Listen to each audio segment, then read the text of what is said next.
Okay. जी बच्चों, हमारा तकरीबन एनालिसिस तो काफी हद तक हो गए हैं। You guys know better how to analyse the things. अब आपको ना क्रिएटिविटी की तरफ लेके जाना है। कहाँ लेके जाना है? राइटिंग स्किल्स की तरफ लेके जाना है। अंडरस्टैंड करना है कि आपके जो रिजल्ट्स आए हैं ना, उनको लिखना कैसे है। मेरी बात को समझ आएगा। बहुत आसान है, बहुत आसान है। ये ऐसा ही है जितना सुबह नाश्ता है, इतना आसान है। सुबह उठ के नहा के नाश्ता करना है, ऐसे ही ये। मैं जस्ट एक एग्जांपल दूंगा आपको PR1 जीन से, फिर कल को फिर ACS जीन के ऊपर, और फिर मैंने बीजेपी पे भी दिया एक लेक्चर। तो ये है कि ये अब रिजल्ट आ गया आपके। आपने कितनी ग्रुप बने होंगे, जीन आइडेंटिफाई हुए होंगे डोमेन की बेस के ऊपर, आपने उसकी ग्रुपिंग की होगी, फिर आपने उसके इंट्रॉन एग्जॉन्स ये पता लग गया होगा, फिर कोई अगर आप किसी ने जीन एक्सप्रेशन का डाटा जनरेट किया होगा तो हमें ये भी पता चल गया होगा। अब क्वेश्चन ये है, इस सारे डाटे से इंफॉर्मेशन क्या आ रही है इस डाटे से, और वो इंफॉर्मेशन जो आ रही है वो कितनी की इंपॉर्टेंट है, कितनी की इनोवेटिव है, वो अब आपने जनरेट करनी है। क्योंकि जिस क्रॉप पे आप काम कर रहे हैं ना, उस पे पहले कभी किसी ने नहीं काम किया। फर्ज किया रैबिडोप्सिस के अंदर एक PR1.1 जीन है, उसी से मिलता जुलता जीन हमें पपाया में मिला, हमें कॉफी में मिला। अब क्या फर्ज किया, ये सेम स्ट्रक्चर है। अगर या ये स्ट्रक्चर है सेम, ये सुजुकी की है। क्या इसको अगर हम ऑल्टो के अंदर या होंडा की किसी गाड़ी में चलाएंगे तो नहीं चलेगी ना। अगर उधर हम लगाएंगे तो देयर इज अ पॉसिबिलिटी कि इसकी क्रांत शनात हो के और इसको चेंज वो कर दें ना, ये काम नहीं करेगी।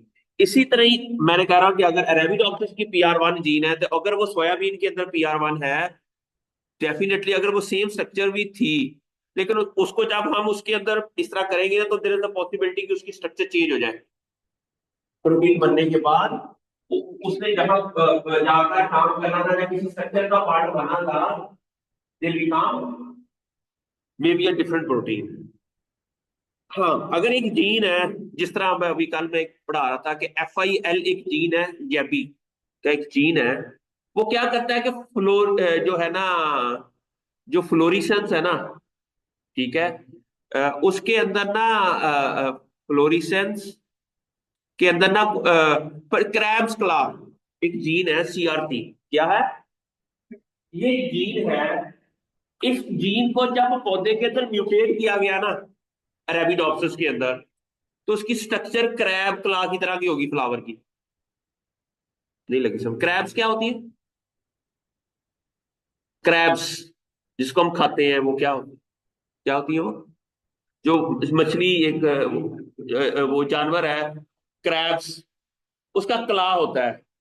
उसकी पत्नी जो भी स्ट्रक्चर होती है, फर्स्ट क्या नॉर्मल फ्लावर की स्ट्रक्चर है इस तरह की, 5 पेटल है, सेपल है, और इस तरह की नॉर्मल शेप है उसकी। ठीक है। लेकिन जब वो क्रैब्स क्लाव एक जीन है, उसको हम CRC कहते हैं, जब उस जीन ने अपना काम नहीं ना किया, तो उसकी स्ट्रक्चर ऐसी हो गई, पेटल फ्यूज हो गए और स्ट्रक्चर ऐसी हो गई।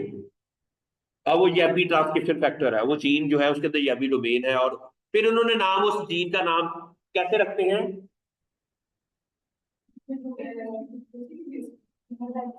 फिनोटाइप। जब वो जीन म्यूटेट हो या रिसेप्शन हो जाए, तो जो प्लांट के अंदर फिनोटाइप आती है, वो जो एब्सेंस में फिनोटाइप आती है, वो जीन का नाम रख देते हैं। तो क्रैब्स क्ला एक फिनोटाइप आई उसकी एब्सेंस में, जब वो काम नहीं कर रहा था, जब वो म्यूटेड था, जब वो रिसेसिव था। ठीक है। अब क्वेश्चन ये है कि अब हमने जिनोवाइड किया, हमने उसी तरह का मिलता जुलता जीन सोयाबीन में भी हमें पता चला कि आइडेंटिफाई कर लिया। अब हमने उसमें भी उसका नाम सीआरसी रख दिया, उसका नाम। लेकिन अगर हम उसको सोयाबीन के अंदर म्यूटेट करें तो फिनोटाइप कैसी आएगी?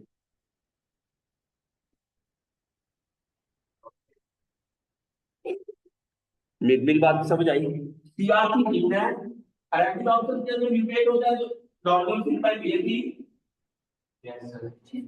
जब म्यूटेटेड हुआ तो ये स्टेट होगी उसकी। अब हमें पता चला कि सेम तरह की जीन, सेम तरह का स्ट्रक्चर हमें मिलता है पपाया के अंदर। हमने उसको भी सीआरसी कह दिया क्योंकि हमने based on the phenotype in Arabidopsis हमने उसका नाम सीआरसी रखा था। अब हमने वो जीन का नाम उसके अंदर भी उसको सीआरसी रख दिया।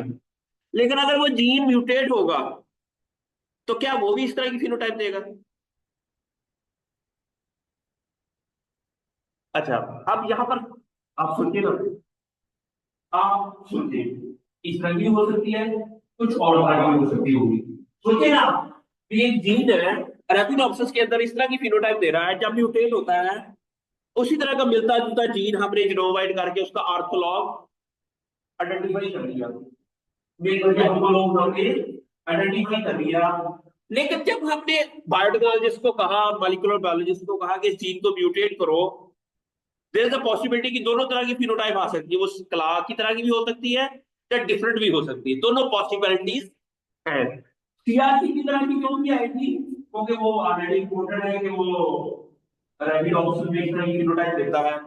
लेकिन अगर उसमें क्रैब्स क्लास की तरह की फिनोटाइप आएगी, इट मीन दोनों प्लांट्स की स्ट्रक्चर, फ्लावर सेम तरह का होगा। काफी हद तक evolutionary they are going to be the same, they might have an originated from the same ancestor। और उसके अंदर बहुत ज्यादा कोई चेंज, फ्लावर की फिजियोलॉजी के अंदर, फ्लावर की आर्किटेक्ट के अंदर वो खास चीज चेंज नहीं आई। लेकिन लेकिन कुछ प्लांट्स के अंदर रिपोर्टेड है कि सीआरसी जीन जब उन्होंने आइडेंटिफाई किया और उसको म्यूटेट किया तो फ्लावर की शेप चेंज होने की बजाय ना उसका साइज छोटा हो गया, उसका साइज के अंदर चेंज आ गई या डिफरेंट शेप हो गई। अच्छा, यहां से अब इस एनालिसिस से आपको क्या चीज समझ आती है?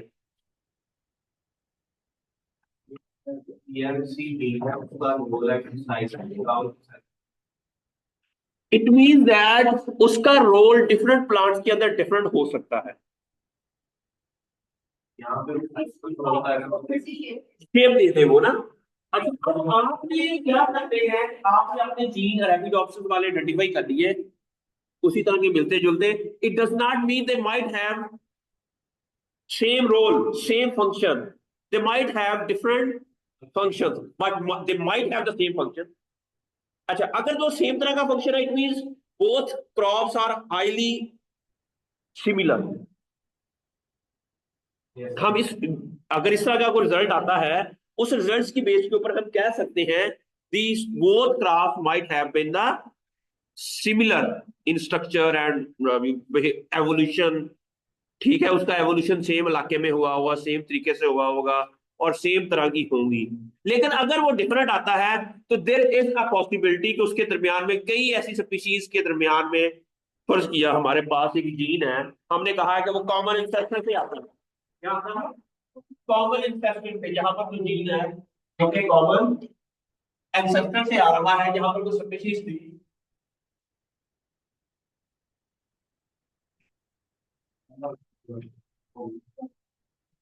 ओके, जहां पर कोई स्पीशीज थी जिसके अंदर दो स्पीशीज पैदा हुई है इसकी। अब इसके अंदर इसकी किसी और जीन के साथ फर्टिलाइजेशन हुई। अब एक इससे नई कोई स्पीशीज पैदा हो गई, इससे कोई नई स्पीशीज पैदा हो गई। इस तरह करते करते ये आ गया और ये चिल्ली है, ये टोमेटो है। देयर इज पॉसिबिलिटी कि कुछ यहां पर इंटरमिक्सिंग हुई जीन्स की किसी और के साथ। अब कुछ जीन्स ऐसे होंगे जो सेम एंसेस्टर के होंगे और इस तरह इसके अंदर भी कुछ जीन होंगे जो इसके अंदर भी है, सेम वही जीन, उसको हम कहेंगे ऑर्थोलॉग। उसे क्या कहेंगे? ऑर्थोलॉग। उसे क्या कहेंगे? ऑर्थोलॉग। समझ आ रही है आप लोगों को? दोनों के अंदर सेम तरह के जीन्स हो सकते हैं, और ऐसे जीन जो दोनों के अंदर सेम तरह के हैं उसका हम ऑर्थोलॉग के होंगे। लेकिन देयर इज अ पॉसिबिलिटी जब इतनी जनरेशन के अंदर वो जीन घूम घुमा के आया होगा, कुछ ना कुछ उसके अंदर चेंज आई होगी, म्यूटेशन आई होगी। लेकिन अगर हम कहें कि 99% जीन सेम है, तो हम कह सकते हैं कि they might have been evolve from the same ancestor, they might have been evolve, they might have the same function. अच्छा, फर्ज किया आपको पता है कि जो जीन होता है ना, मैंने कई बार आप लोगों को बताया है कि स्ट्रक्चर क्या होता है जीन का। तीन चीजें होती है इसके अंदर: promoter, opening page and terminator. फर्ज किया एक जीन जो है, दो जीन्स हैं, उनकी सेम तरह की, या एटीजी से स्टार्ट कोडान से लेकर स्टॉप कोडान तक, यहां पर जो सीक्वेंस थी ना, अरेबिडोप्टर 80 की, सीआरसी की, और सोयाबीन की सीआरसी की, दे आर सेम। हमने यहां से लेकर यहां तक 100% सेम है, सेम तरह की प्रोटीन बनती है उससे, सेम तरह की प्रोटीन बनती है। समझ आ गई? अच्छा, लेकिन जब हमने प्रमोटर रीजन का देखा, तो यहां पर एक पैटर्न स्पेसिफिक किस रेगुलेटरी एलिमेंट था?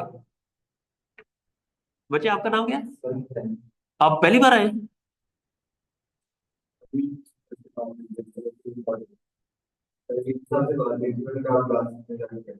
कहाँ, कौन से मेजर से आए हो? Okay, okay, okay. अब ये प्रमोटर है, ऑपरेटिंग फ्रेम है, और टर्मिनेटर है। समझ आ गई?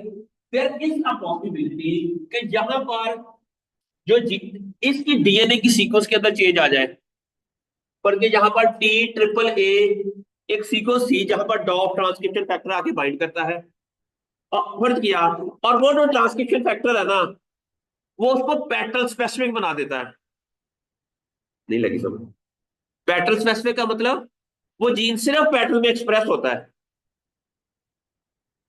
अगर वो सीआरटी जीन है, ऐसा है जो कि पेटल के अंदर एक्सप्रेस होता है और पेटल को एक खास स्ट्रक्चर देता है, जो नॉर्मल स्ट्रक्चर देता है, लेकिन जब वो म्यूटेट होता है तो वो सीआरसी बन जाता है। क्या बन जाता है? वो इस तरह का वो बन जाता है। मेरी मेरी बात समझ आ रही है आप लोगों को? अच्छा, अब है यहां पर म्यूटेशन आ गई। अच्छा, म्यूटेशन की वजह से इसके अंदर कोई इस तरह की सीक्वेंस ऐड हो गई कि उसके अंदर पैटर्न स्पेसिफिक तो सिस रेगुलेटरी एलिमेंट थे ही, कुछ ऐड हो गए, तो क्या फ्रूट स्पेसिफिक भी आ गए। अब हमने देखा कि यार ये सीआरटी जीन जो है, जब अरेबिडोप्सिस के अंदर सिर्फ फ्लावरिंग पार्ट के अंदर एक्सप्रेस होता है, लेकिन इसी तरह का जीन जब हमने टोमेटो के अंदर देखा, तो वो तो पेटल के अंदर भी एक्सप्रेस हो रहा है और फ्रूट के अंदर भी एक्सप्रेस हो रहा है। क्या है वो? फ्रूट, क्योंकि उसका ओपन फ्रेम के अंदर चेंज नहीं आई, उसकी उसके प्रमोटर रीजन के अंदर चेंज आई है। उस वजह से अब वो that gene express in two different parts of the plant. अच्छा, अब आपने अपने डाटे के ऊपर बार बार ये देखना है कि ऐसा क्या हो रहा है इसके अंदर, कि ये क्या है, why they are different from all the other CRC mentioned in the data, in the literature. What are the unique properties of the CRC gene that are present in papaya? उसको आपने ना डिस्कशन में highlight कर देना, वो आपकी innovation होगी। वो क्या होगी? इनोवेशन। अच्छा, अब आपने उनको ये बताना भी है, अगर वो फ्रूट स्पेसिफिक है तो आपने बताना है कि वो पेटल के अंदर भी एक्सप्रेस हो रहा है, फ्रूट के अंदर भी। अगर ये पपाया के अंदर एक्सप्रेस हो रहा है, उसकी रीजन ये है कि उसकी जो सीआरसी की प्रोटीन सेम है दोनों के अंदर, लेकिन उसके प्रोमोटर रीजन के अंदर एक ऐसी म्यूटेशन आई है या कुछ एलिमेंट ऐड हो गए हैं, कुछ चीजें ऐड हो गई हैं, जिसकी वजह से वो फ्रूट के अंदर भी एक्सप्रेशन दे रहा है। लॉजिक बतानी है। आप फर्ज किया ये हैदर ने, मैंने पूछा ना व्हाई यू आर हियर, इसने कहा कि मेरी, इसने लॉजिकली मुझे बताया कि इसकी बात हो गई ऊपर। ਉਹਨੇ ਇਲੈਕਸ਼ਨ ਵੀ ਕਹਿੰਦਾ ਤੇ ਨੂਲੀ ਗਾਲੇ ਸਾਡੀ ऊपर गल हो गई है, वो जित गए ना फिर। आपने भी कह दिया हमारी बात हो गई है, ऊपर हो गई है। हैदर क्या नाम, हसनैन, हसनैन ने कहा कि साडी गल हो गई है। ठीक है, रीजन लॉजिकली इसने बता दिया कि why they are, you are very creative यार, ग्रेट। इसी तरह ही जीन का भी आपने ये बताना कि इन gene they are very intelligent, why they are intelligent, how they are intelligent, why they are changing. क्या जरूरत हुई थी कि सोयाबीन के अंदर ये म्यूटेशन आती, क्या ये एनवायरमेंटल चीजों की वजह से हुई है? बस के एक जगह सोयाबीन का सीड था, वहां पर यकदम आसमान से यूवी लाइट आई या एक्सरेज आई, कोई ऐसी इन्वायरमेंटल कंडीशंस हुई जिससे ऑटोमेटिकली ये म्यूटेट हो गया, जिससे ऑटोमेटिकली ये म्यूटेट हो गया और जिसकी वजह से उसके अंदर चेंज आ गई। या सोयाबीन ने खुद ये म्यूटेशन लेकर आई थी ताकि अंडर चेंजिंग क्लाइमेटिक कंडीशन, जिस तरह अब हमारे पास क्लाइमेट चेंज आ रही है, तो क्लाइमेट चेंज के अंदर जो वही प्लांट सरवाइव करेगा जो अपने आप को चेंजिंग एनवायरमेंटल कंडीशन के मुताबिक अपने आप को मॉडिफाई कर देगा। Climate change is one of the biggest drawback for the food security. अच्छा, हम क्या करते हैं, जो काम ये हमारा एग्रीकल्चर वालों का काम ये है कि जो थ्रेट आना है ना आज से 10 साल पहले बाद, वो हमें पहले से पता हो और हम उसको 10 साल के बाद जो थ्रेट आना है उसके ऊपर अभी काम कर लें और वो वैरायटीज ऐसी डेवलप कर लें, ऐसी प्रोडक्शन टेक्नोलॉजी डेवलप कर लें कि 10 साल बाद जो क्लाइमेट चेंज की वजह से, ग्लोबल वार्मिंग की वजह से, मोर इंक्रीज इन पॉपुलेशन की वजह से मोर फूड के लिए अभी से हमें प्रिपेयर होना चाहिए कि हमने क्या करना है। हमने नई वैरायटीज डेवलप करनी है, नई प्रोडक्शन टेक्नोलॉजी डिस्कवर करनी है, नई पोस्ट हार्वेस्ट मेथड्स डेवलप करने हैं जिससे फूड ज्यादा अरसा तक, उसके लिए वी नीड टू क्या। अच्छा, एक तो है हम करेंगे, इसे कहते हैं फोर्स्ड एवोल्यूशन। इसे क्या कहते हैं? फोर्स्ड। फोर्स, फोर्स का मतलब क्या होता है? जबरदस्ती एवोल्यूशन। किसे क्या कहते हैं हसनैन, किसे क्या कहते हैं? जबरदस्ती की एवोल्यूशन, ये हम करते हैं।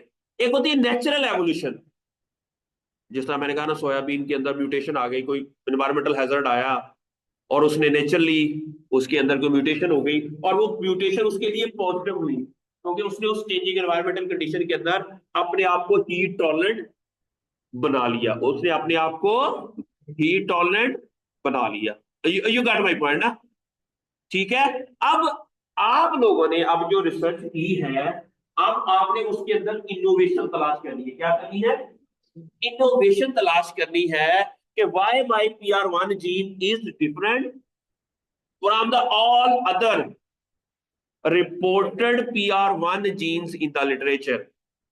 If they are same, why they are same?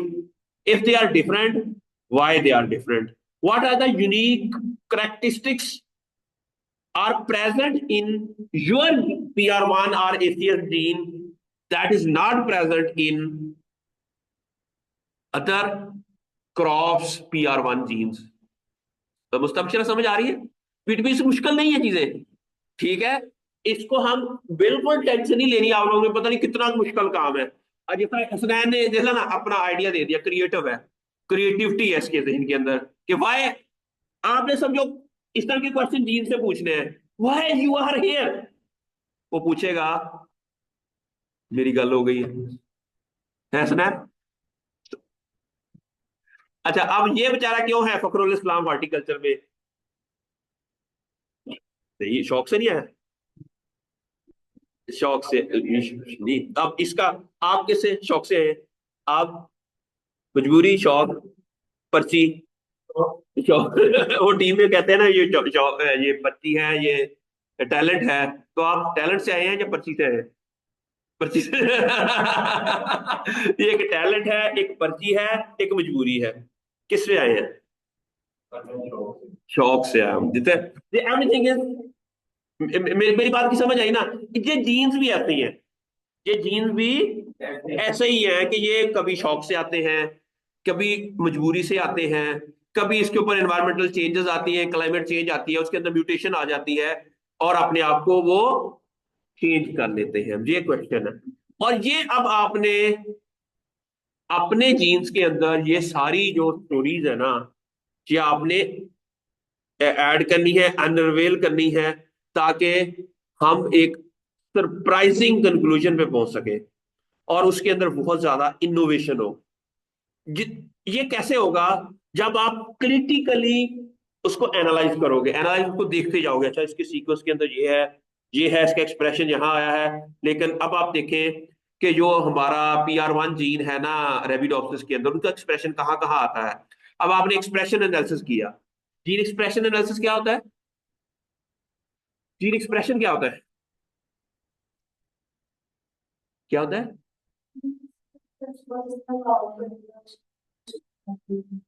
हाँ, उसको भी जीन एक्सप्रेशन का मतलब ये एग्जैक्टली यही है कि वो काम कैसे करेगा। काम करने के लिए उसको पहले उधर जाना पड़ेगा, या उधर अपने आप को एक्सप्रेस करना पड़ेगा। अब हम कहते हैं कि कैसे जाएगा? वो DNA से RNA बनेगा। क्या बनेगा? ट्रांसक्रिप्शन होगी तो वो एक्सप्रेस होगा ना। अगर ट्रांसक्रिप्शन ही नहीं होगी, अच्छा अगर हम RNA मालूम कर ले, तो हमें पता चल जाएगा कि ये जीन वहां एक्सप्रेस हुआ हुआ है ना नहीं। ठीक है। आपका नाम मैं भूल गया हूँ। एसन। अब हमें पता नहीं, अगर मैं कहूँ यहाँ पर एसन, इट मीन ये प्रेजेंट होगा तो ये बोलेगा ना। अगर ये घर से आए नहीं इधर, तो इट मीन अपने आप को एक्सप्रेस, इसकी ट्रांसक्रिप्शन इधर होगी तो ये कोई काम करेगा ना। समझ आ रही है आपको? तो एक्सप्रेशन का मतलब है सबसे पहले हम RNA को चेक कर लें कि वेदर, फिर दूसरी बात, वो RNA की कॉपीज कितनी है? RNA की, अच्छा क्या RNA की एक कॉपी है? क्योंकि DNA से जब RNA बनता है, देर इज अ पॉसिबिलिटी कि एक ना बने, देर इज अ पॉसिबिलिटी कई RNA के मॉलिक्यूल बन रहे हैं, उससे कई प्रोटीन्स बने। अच्छा अब कई कई जगह हम यहाँ पर अगर किसी के 1000 ईंटों की जरूरत है, तो 1000 प्रोटीन के मॉलिक्यूल बन गए। ठीक है, लेकिन हमने फर्ज किया एक बड़ा हॉल बनाना था, उसके लिए ज्यादा प्रोटीन की जरूरत होगी। ऐसा ही है। तो इसमें वहां पर जीन का एक्सप्रेशन ज्यादा चाहिए होता है। कभी ये तो है स्ट्रक्चरल प्रोटीन। फर्ज के एक ऐसी प्रोटीन है जिसने जाके पैथोजन को किल करना है। ठीक है, उसने सिर्फ स्मेल देनी है, पैथोजन भाग जाए। थोड़ा सा भी जीन एक्सप्रेस हुआ, उसने कोई ऐसी रिपेलेंट टाइप कोई केमिकल प्रोड्यूस किया, और इंसेक्ट भाग गया। तो थोड़ा सा भी केमिकल, थोड़ा सा भी जीन एक्सप्रेस हो तो अनाफ है। लेकिन अब बैक्टीरिया प्लांट के अंदर आ गया, अब हमें ज्यादा तादाद में बैक्टीरिया आ गया। अब प्लांट क्या करेगा? ज्यादा तादाद में एंटी बैक्टीरियल प्रोटीन बनाएगा, एंटी फंगल या एंटी बैक्टीरियल प्रोटीन। अच्छा अब ये ऐसा क्यों है? ऐसा क्यों है? तो ये कैसे कंट्रोल करता है कि मैंने इतना ही काम करना है, मैंने इतनी ही रोटी खानी है, मैंने इस टाइम पे खाना खाना है, मैंने इस टाइम जागना है? क्या इस तरह की कोई प्रोग्रामिंग जो हमारी जिंदगी के अंदर है, क्या प्लांट्स के अंदर भी है? क्या जीन्स भी ऐसे ही सोचते हैं जैसे हम सोचते हैं? जिस तरह हमारी सोशल लाइफ है, क्या इन इन सारे अंदर जो मैकेनिज्म्स हो रहे हैं, क्या उनकी भी वही उसी तरह की ही कहानी है? We need to understand that. हमने इन सीक्रेट ऑफ लाइफ को ना अनरिवेल करना है, और इससे हम इनोवेशन लेकर आएंगे। क्या लेकर आएंगे? और आपको पता चल जाएगा कि मेरे जो जीन मैंने आइडेंटिफाई किए हैं, they might have been the different, that is totally different and innovation है। ये जो मैंने पेपर लिखने की फॉर्म में इसको लिखना शुरू किया हुआ है, आपने कल को प्रोजेक्ट्स लिखने हैं, आपने कल को कोई रिपोर्ट्स बनानी है, कल को आपने कोई इंडस्ट्री के अंदर वो कहते हैं यार ये प्रॉब्लम हल करो, उस प्रॉब्लम का पहले आप प्रॉब्लम आइडेंटिफाई करोगे पहले, बाद में सोल्यूशन की तरफ जाओगे ना। आपको पता ही नहीं प्रॉब्लम को टैकल कैसे करना है। ठीक है, फिर ही उसका सोल्यूशन निकालोगे ना। तो इसलिए आपको इस तरह की ये जो चीजें जो मैं बता रहा हूं, that will help you to make your mind a more creative. Creativity की कमी है हमारी पाकिस्तानी कौम के अंदर ना, इसलिए इनोवेशन नहीं हो रही, इसीलिए हम नए से नए प्रोडक्ट नहीं बना रहे। आपने उसको क्रिएटिविटी की तरफ लेके कैसे जाना है, ये आपके अंदर स्किल है, ये आपके अंदर स्किल है। अब पीआर 1 जीन जो है वो क्या करता है, हमारा बैक्टीरियल के रिलेटेड है, वो जो भी कोई पैथोजन आपका अटैक करता है उसके ऊपर, प्लांट के ऊपर, तो पीआर 1 जीन एक्टिव होता है, और ड्रॉप वगैरह या फिर ये कहते हैं एबायोटिक स्ट्रेस जितने भी है उनके अंदर भी इनका रोल है। प्लांट होता है तो मैक्सिमम टाइम वो एक्सप्रेस करता है। अच्छा, अब यहां पर जो लिखा हुआ है कि PR gene family 1 gene family is crucial in plant defence mechanism. Defence का मतलब क्या होता है हसनैन? बचाव करना, प्लांट अपने आप को बचाता है। सारा जब हम एग्रीकल्चर की बात करते हैं, जब हमारी वीट की क्रॉप की बात करते हैं, टोमेटो की बात करते हैं, तो वहां पर डिजीजेस आती हैं।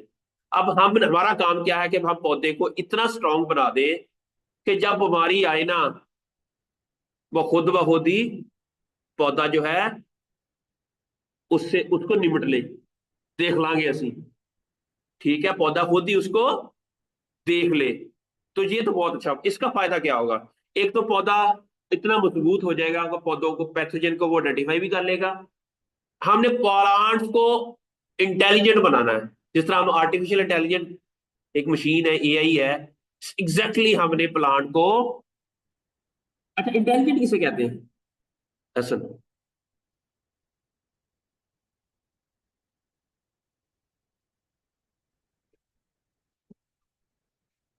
एग्जैक्टली, इंटेलिजेंट ये होता है कि जो हम किसी बंदे को इंटेलिजेंट इसको कहेंगे कि वो एक चीज को ऑब्जर्व करे। फर्ज किया ऑब्जर्व क्या करे कि प्लांट के ऊपर कोई डिजीज आती है, जहाँ यहाँ पर लिखा हुआ है 4+5। हसनैन बताएंगे ये क्या है? पहले ये इसको ऑब्जर्व करो, ये है क्या, किस चीज का क्वेश्चन है? मैथ का। मैथ के अंदर किस चीज का? प्लस का। आपने पहले ऑब्जर्व किया, ये प्लस का क्वेश्चन है। फिर आपने एनालाइज किया। अब आपने एनालाइज क्या किया कि इसको प्लस किया। फिर आपने उसका एक आउटपुट दी, वो क्या था? 9। इट मीन आप मैथ के इंटेलिजेंट हो, it means you are intelligent in mathematics. Plants क्या करता है, अगर उसको पता चले कि बाहर पैथोजन है, उसको पहले आइडेंटिफाई करे, फिर अपने बॉडी के अंदर अपने जीन्स, उन जीन्स को एक्सप्रेस करे जिन्होंने उन पैथोजन को किल करना है। ये हो गया एनालिसिस। तीसरा, जब वो पैथोजन को किल कर दे, ये आउटपुट हो गई। अगर ये तीनों काम प्लांट एक्यूरेटली आइडेंटिफाई करके पैथोजन को किल करने तक कर लेता है, plant is intelligent. Plant is. अच्छा, अगर प्लांट खुद ब खुद इंटेलिजेंट हो जाएगा, इसका फायदा क्या होगा? प्लांट स्ट्रेस में नहीं जाएगा, यील्ड अच्छी आ सकती है। दूसरा, हमारी इन्वायरमेंट भी पोल्यूट नहीं होगी। हमें जो स्प्रे करने पड़ते हैं, जो हमें इतनी बड़ी बड़ी वो करनी पड़ती है, जरा केमिकल्स की स्प्रे करनी पड़ती है जो पैथोजन को किल करने के लिए, हमारी जो यूएनओ की सस्टेनेबल डेवलपमेंट गोल है, कि हमारे उसका पता है ना आपको, यूएनओ का सस्टेनेबल डेवलपमेंट गोल क्या है?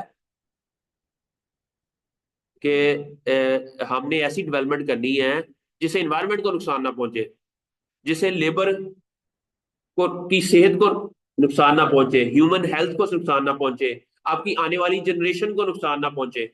अगर हम यहाँ पर स्प्रे करेंगे तो क्या होगा?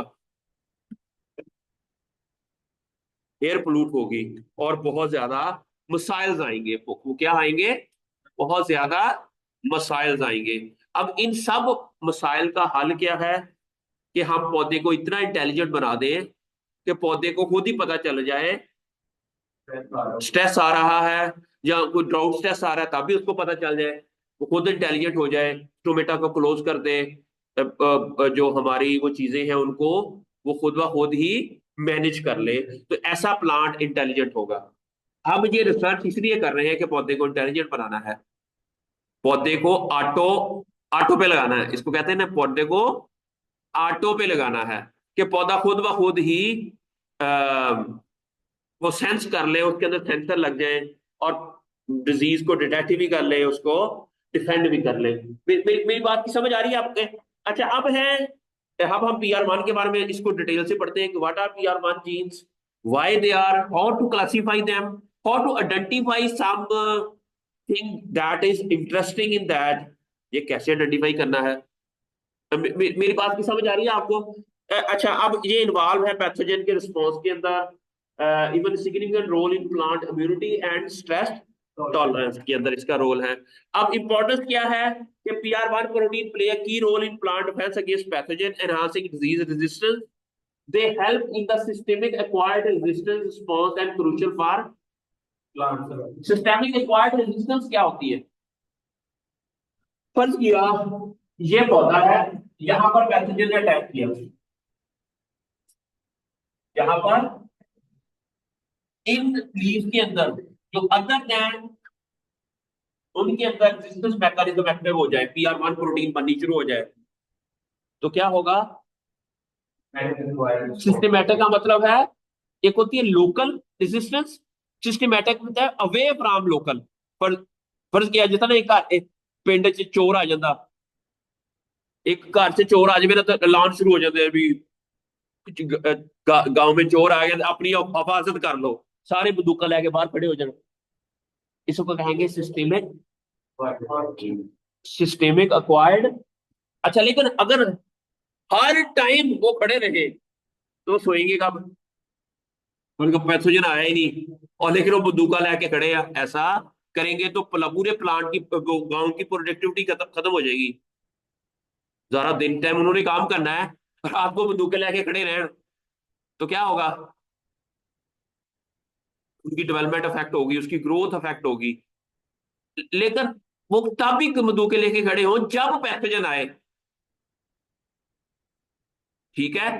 अब ये जो PR1 प्रोटीन है, ये SCR है, ये क्या है? SCR मॉलिक्यूल है जो कि पौधे को, एक्चुअली ये बुलेट है, ये पिस्तौल है। SCR की ये जो PR1 है ना, ये लाइक बुलेट है, जब जो कि पैथोजन को जाकर किल कर देती है, पैथोजन के सेल वॉल को डिग्रेड कर देगी, बैक्टीरिया की सेल मेम्ब्रेन को जाके डिग्रेड कर देगी, उसके अंदर बॉन्ड्स को ब्रेक कर देगी, जिसकी वजह से डिजीज उनके अंदर आ जाएगी, बैक्टीरिया के अंदर आ जाएगी, पैथोजन के अंदर आ जाएगी, प्लांट के अंदर। इसलिए इसको कहते हैं पैथोजेनेसिस। पैथो का मतलब pathogen, disease, genesis disease generate करने वाला। लेकिन हालांकि ये प्लांट के अंदर डिजीज जनरेट नहीं कर रहा, ये कहां कर रहा है? पैथोजन की। अच्छा, अब इसको, ये तो रेजिस्टेंट जीन है, ये डिजीज काज करने वाला जीन कैसे है? इसका मतलब ये है, जब ये जीन नहीं होता तो डिजीज आती है। उल्टा है ना, मैंने कहा ना कि ये जो प्लांट की जो फिनोटाइप है, वो उसका जीन का नाम होगा। पैथोजेनेसिस, डिजीज काज करने वाला जीन। और ठीक है ना, डिजीज, ये तो रेजिस्टेंट जीन है। अगर हम किसी जीन को कहें ना ये ससेप्टिबिलिटी जीन है, एक्चुअली वो रेजिस्टेंट जीन है। ससेप्टिबिलिटी का मतलब क्या है? जो डिजीज काज करे। एक जीन जब वो म्यूटेट होगा तब वो डिजीज काज करेगा, अगले दिन अगर वो नॉर्मल होगा तो डिजीज काज नहीं होने देगा। मेरी मेरी बात की समझ आ रही है आप लोगों को? अच्छा, अब आपने इस लॉजिक को, इस क्रिएटिविटी को आपने अंडरस्टैंड करना है। जब आप समझ जाएंगे कि ये क्या हो रहा है, तो you can easily right results and discussions. मैं आपको क्रिएटिव बनाना चाह रहा हूं ताकि आप लोग ना, लेकिन ये मैं कल्ले बोलने से मुझे फायदा नहीं होगा, वैन यू आल्सो भी इसके अंदर ना इन्वॉल्व होंगे। अच्छा, अब नेक्स्ट क्वेश्चन ये है, ये देखो ना, अब PR1 ए, ये डिफरेंट प्लांट के अंदर ना PR1 ए जीन आइडेंटिफाई हुए और उसका फंक्शन क्या है देख ले। PR1 ए टोमेटो के अंदर है, इट इन्वॉल्व इन मैथियन के रिस्पॉन्स के अंदर। इसी तरह राइस के अंदर जो PR1 बी है, हालांकि उसके अंदर PR1 ए है, इसके अंदर PR1 बी है जो कि रोल इन। अच्छा, फिर इसी तरह ही PR1 सी टोबैको के अंदर इनका role pathogen reduce gene expression है।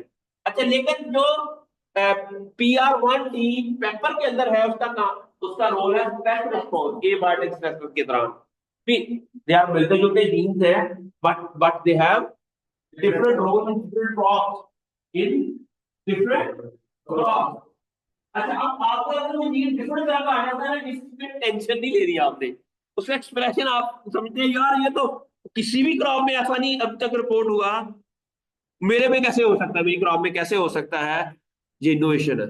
ये क्या है, आपने उसको हाईलाइट करना है कि there is something different I identify in papaya that is not actually present in other crop.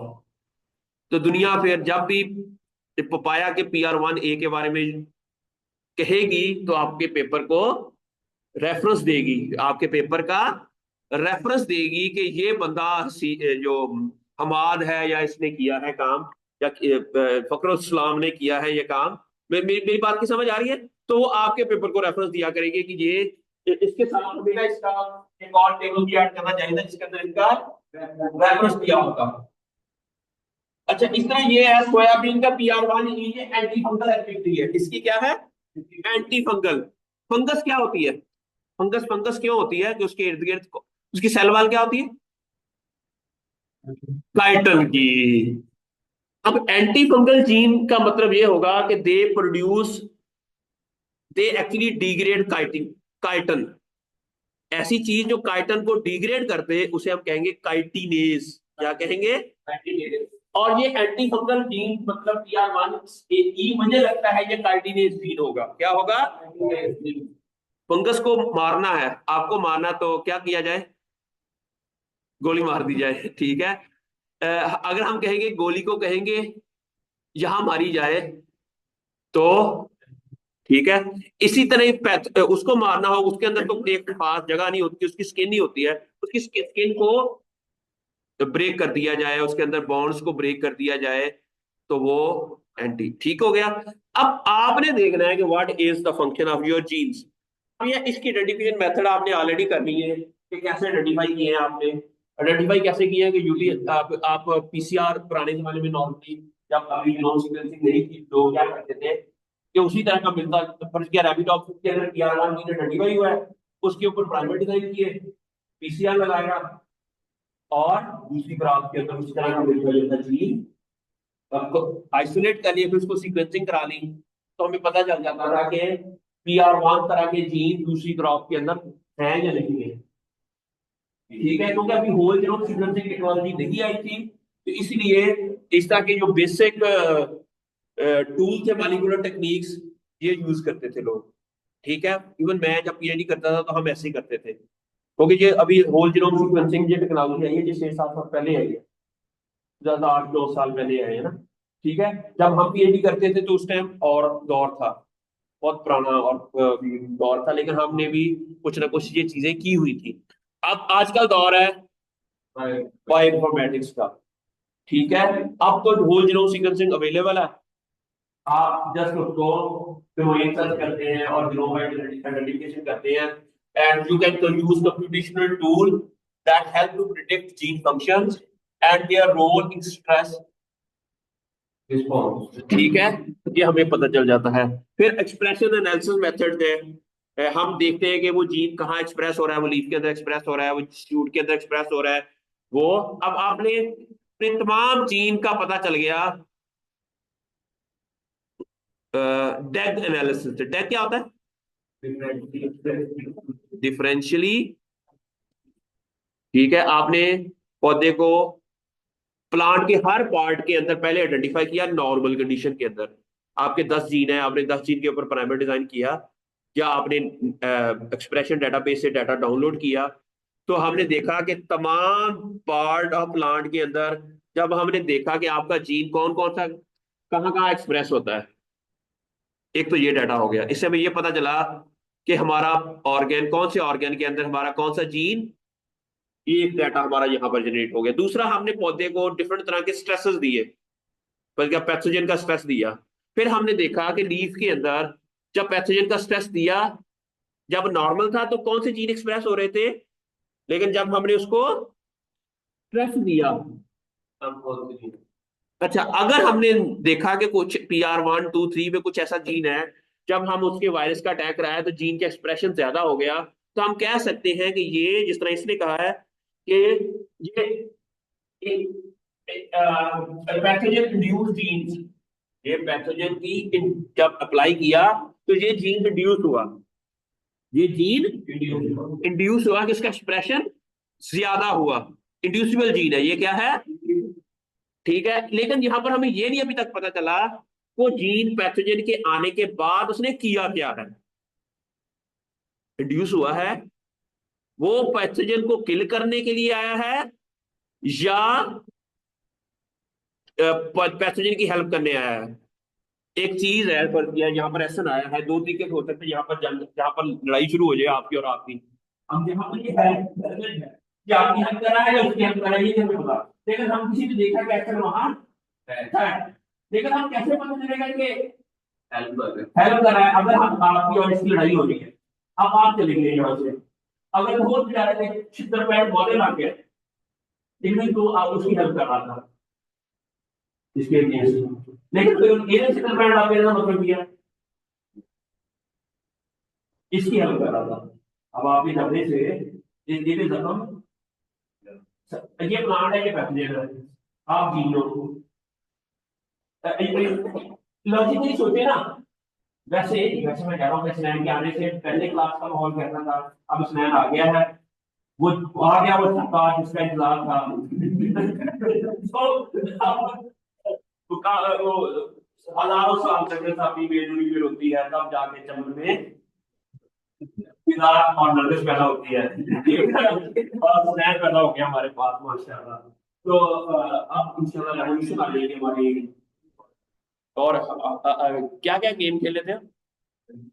ओए हीरा, ज्यादा लाभ गया नहीं पता था मुझे।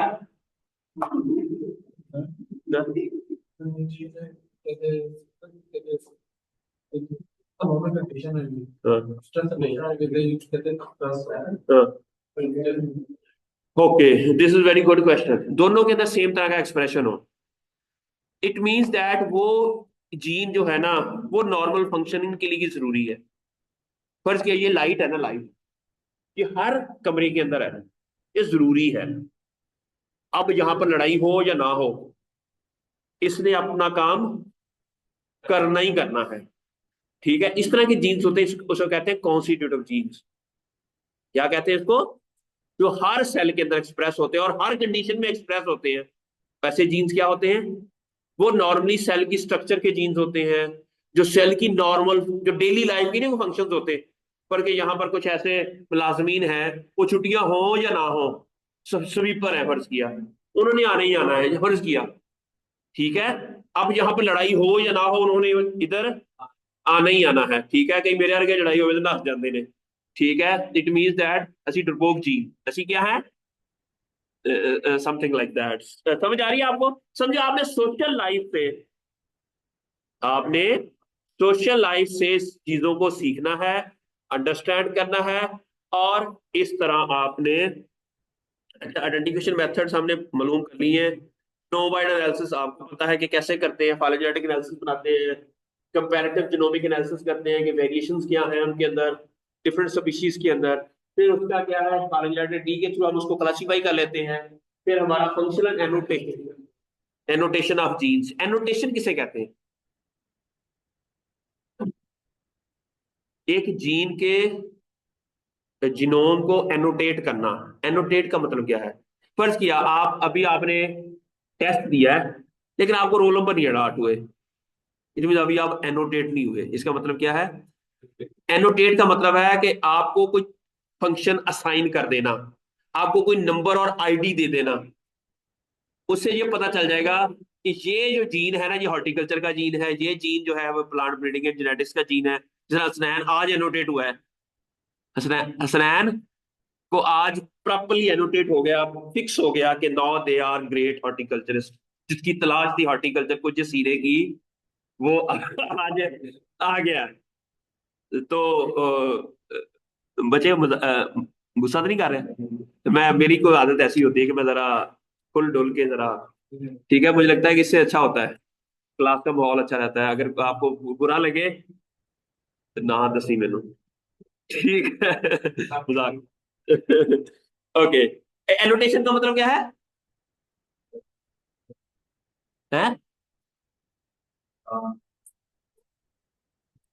उसके रोल का ना पता होना। जीनोम का एनोटेशन का मतलब है, अब हमें पता चल गया किसका जीन आईडी, इसके अंदर इतने जीन है, उसकी आईडी आईडी ये है, उसकी यहाँ से इसका प्रमोटर रीजन स्टार्ट हो रहा है, जहां से ओपरेटिंग फ्रेम स्टार्ट हो रहा है, उसको एक खास नंबर दे देना। इसे कहते हैं एनोटेशन। इसे क्या कहते हैं? Annotation.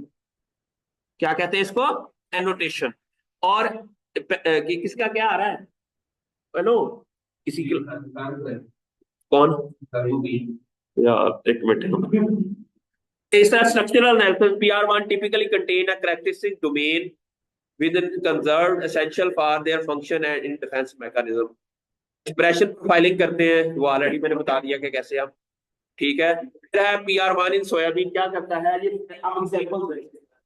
PR1 specific focus on PR1 in soybean, PR1 gene exhibits significant expression upon pathogen attack, indicating their vital role in plant defense. ठीक है, enhanced PR1 expression correlate with improved resistance to phytophthora pseudoa, enhancing yield stability.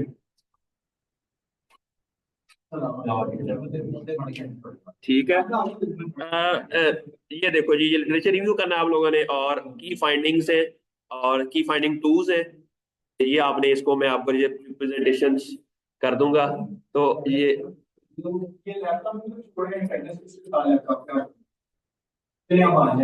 हाँ, मुझे ना चले attendance मुझे भेज देना, ठीक है। कंडेमिनेशन आ गई है, ठीक है।